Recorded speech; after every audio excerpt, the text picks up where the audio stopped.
Trump did really well in his prepared remarks and then in handling the press conference. If a one criticism is that he didn't do something like this, where he just punches out the basic facts. And we discussed it earlier in the week, and it bothered you as well that everyone knows this. There's something about Trump's elocution where he begins something, and midway through his sentence, he stops and he starts another sentence. He doesn't even finish that one, but in a roundabout way, he makes the point so that you get the gist, but he doesn't nail it. I think it's part because he, as an American, he's a product of the same system that's turning people's brains so much. So maybe it's partly the way he is personally.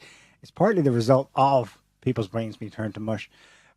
But I also suspect there's an element of him having to dance on his feet. He's so used to it at home that even abroad in this setting, he knows this is going to be hot news back home. So in response to that AP journalist, why didn't he just hit him with, he did his classic deflection where he goes, where's the server? Where's the server? It's a good answer, but he didn't really slam it. You could have in contrast, Putin seemed to relish it.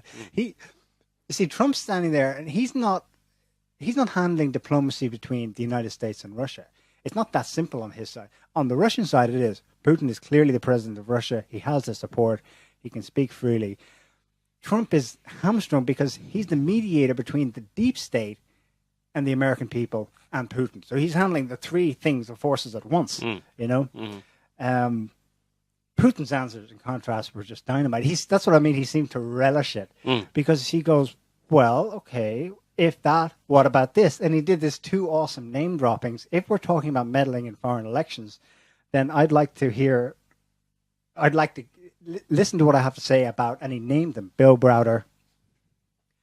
And he also name dropped that Bill Browder, with the money that he stole from the Russian state when he fled the country in 2013, 2012, there was a mistranslation the translator said it was 400 million of that went to Clinton. It was only 400,000, but still, it's a big donation. Putin said, while the contribution to the DNC may have been legal, or not to the DNC, specifically to Clinton's campaign, how they got that money was illegal. What would be really interesting would be if, obviously you can't trace the money that exactly, but it would be interesting if that... maybe he can.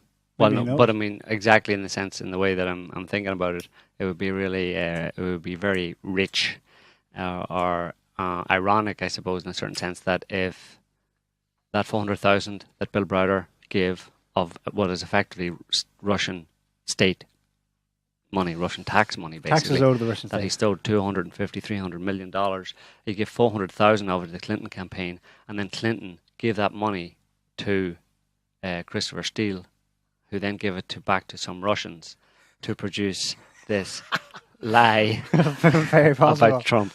And Trump's enemy then is ultimately, the money man behind it. In that situation, the money man behind it would be Bill Browder, Yeah. Trump would have every reason, if he thought about it in that way, to hand Bill Browder over to the Russians to face justice, the slimy snake that he is. But on the way that the two of them dealt with it, both of them, the impression I get from both of them, Trump isn't quite so good at it because it's more personal to him, and he can't help but kind of like throw back some comments like about the server, where's the server and stuff. But Putin just talks above it all, and is kind of dismissive of it. He just is. Yeah, his response to the response he's given previous to similar kinds of questions from U.S. journalists and to this guy about did you hack our elections. It's just he's just dismissive, which is, if you think about it, the most appropriate way to respond to a stupid, ridiculous question. You just go, you highlight its ridiculousness by just going, listen. But he stuck to the facts as well. Like, for example, the U.S. journalists thought they would nail him by citing both indictments. And Putin went, well, obviously, the new one about the 12 Russian agents specifically named as being the hackers, it happened 2 days before. I can't answer to that right now. We're willing to investigate. And that's where he goes, if you help us get a hold of Bill Browder, who is wanted in Russia under Interpol notice. Interpol won't give him to Russia because for the first time ever, they've decided that it's political persecution and they won't uphold their own red notice. Not the first time ever. There are other cases, okay. But Interpol repeatedly they won't. Anyway, so that's Bill Browder, but he drops that. But then he answers, he doesn't just deflect away with some other spiel. He answers the question directly and says, right, let's talk about the indictments. The first one has appeared in a U.S. court. It's been forgotten, but that happened in March or so. Mm-hmm. And the company's name, the Russian company, Putin's cook, his chef, he owns a catering company, had his lawyers go to court. Putin explained this, and it was either thrown out or it's basic. No. It's Mueller crapped his pants because he wasn't expecting anybody. Mueller hands out these indictments against Russians and expects them that be evidence. But of course, indictments aren't evidence. I mean, and there's a famous saying that in the US, prosecutors will indict a ham sandwich, which they may have done at some point in the past, or some kind of sandwich to give testimony. But the ham sandwich never turns up, obviously, and doesn't say anything even if it does. So indictments like Mueller's, like the indictments that Mueller are handing out, are simply, there's kind of slurs, or it's defamation, it's innuendo, because and you indict people that will never appear in court, but then the indictment seems to have a validity or legitimacy of its own when it really doesn't. It's the fact that you've said, I want these people to come to this court to answer these charges because we think that they are in some way implicated in this crime. And the person will never arrive. So that's the only thing that's left standing, is your indictment. It's not evidence. It's basically worthless, but it has a lot of influence, or can create a narrative in the public mind, and that's why he's handing out these indictments.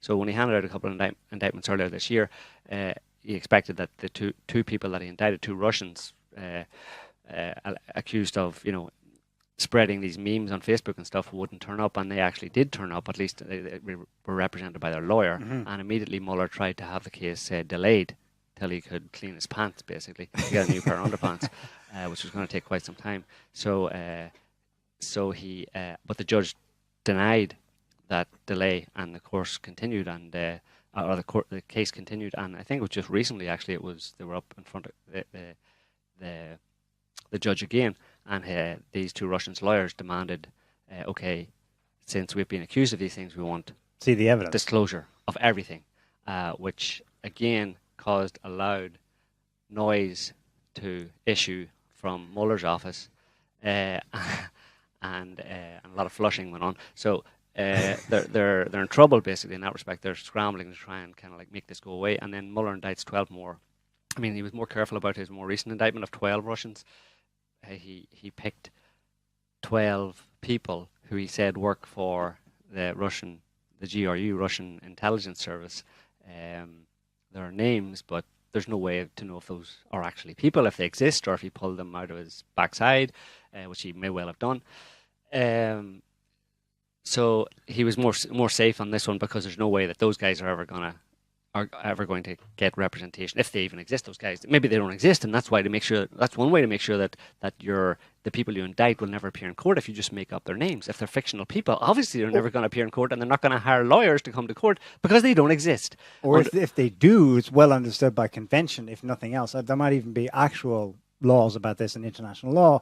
If you're going to name 12 diplomats / foreign intelligence officers of another country, that's going to take a big okay from the state in question, as Putin answered it. Well, in the press conference, Putin addressed that by saying that he offered to for the US for Mueller's team, basically, to send over the questions and the investigators themselves in person. Yeah, and that they could question them, right? And in Russia, and but what more do you want? But the Americans, apparently, the Congress and stuff, just aren't happy with that for some reason, because I think the idea from the anti-Trump contingent in the media and in Congress, etc., in the deep state, is that no, look, we're just meant to make these allegations against you and claim it as fact, and then you're meant to just leave it at that.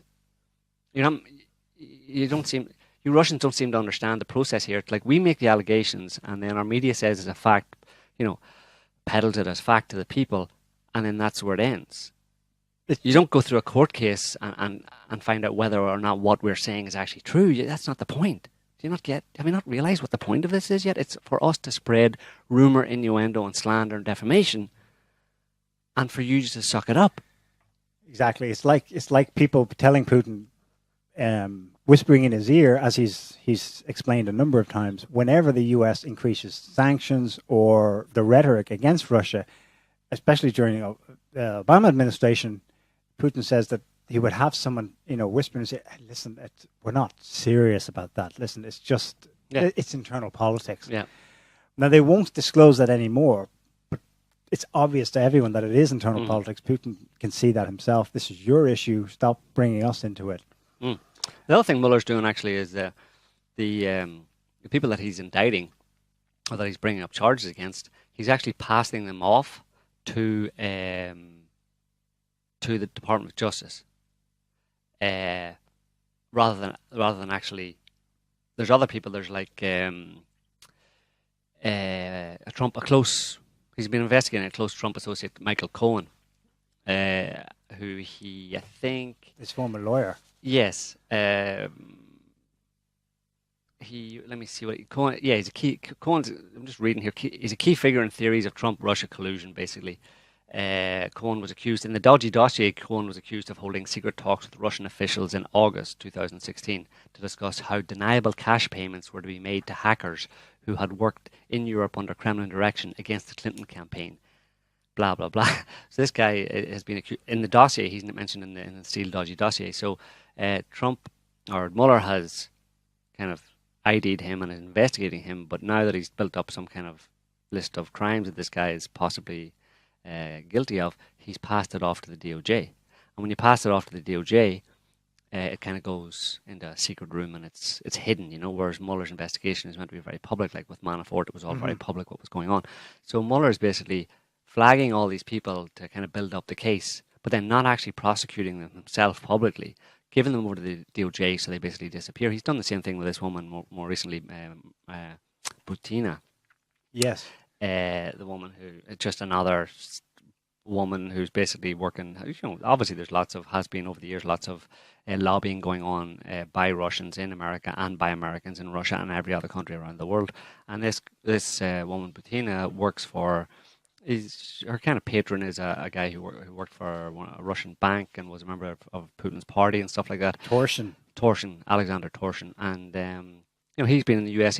Both of them are basically gun nuts, and they have an organization in Russia called the Right to Bear Arms, and they're basically gun promoters. And so they many years ago established links with the NRA and went to NRA conferences and hooked up with NRA people and stuff. And that's about the height of it, basically. That's all there is. But Mueller is trying to make something out of that she's this kind of super secret Russian spy, the Red Sparrow or something.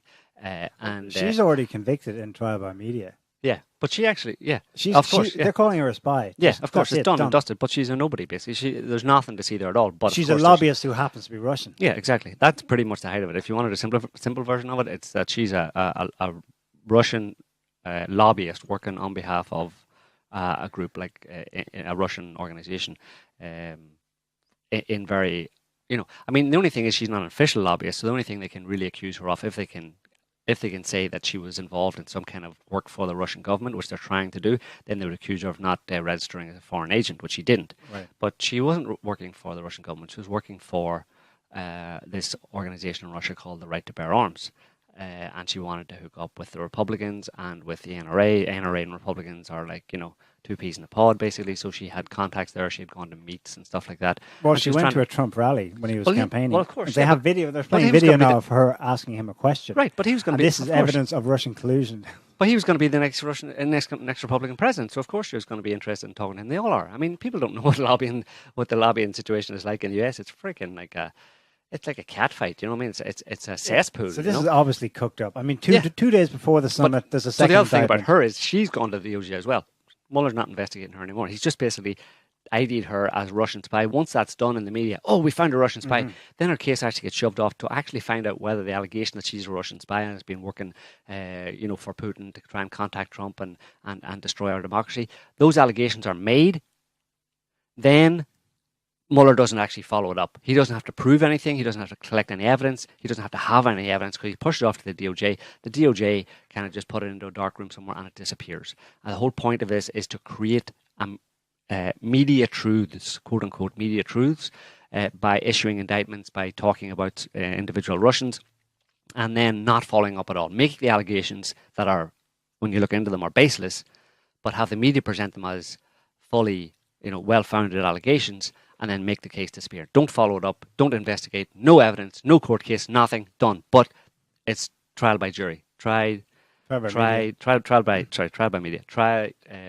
Judge, jury, and executioner is the media, and it's done. And it's in people's heads, and that is the job done. End of story. This is not Russian spies are running around the US. Just get it out there. Hacking our brains.